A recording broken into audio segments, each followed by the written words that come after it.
Welcome to The Last Breakfast. Please enjoy the video. In this video, I will explain how to use the PS4 controller on PC. First, decide if you prefer a wired or wireless connection. For wired, you'll need a micro USB cable. For wireless, ensure your computer has Bluetooth capabilities. Most modern operating systems will recognize the controller for basic input, allowing you to jump into many games right away. Connecting via USB is incredibly straightforward.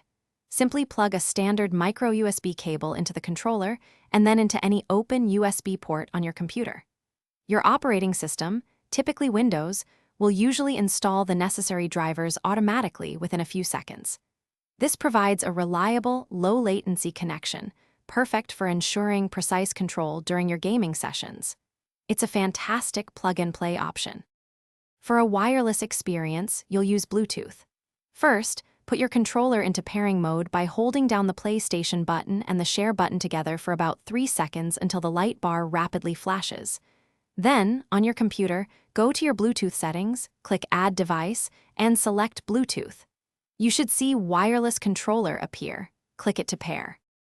To truly maximize your PS4 controller's potential on PC, consider using third-party software like DS4 Windows. This application allows for extensive customization, including button remapping, adjusting stick sensitivity, and even using the touchpad as a mouse. It can also make your controller appear as an Xbox controller, which many PC games natively support.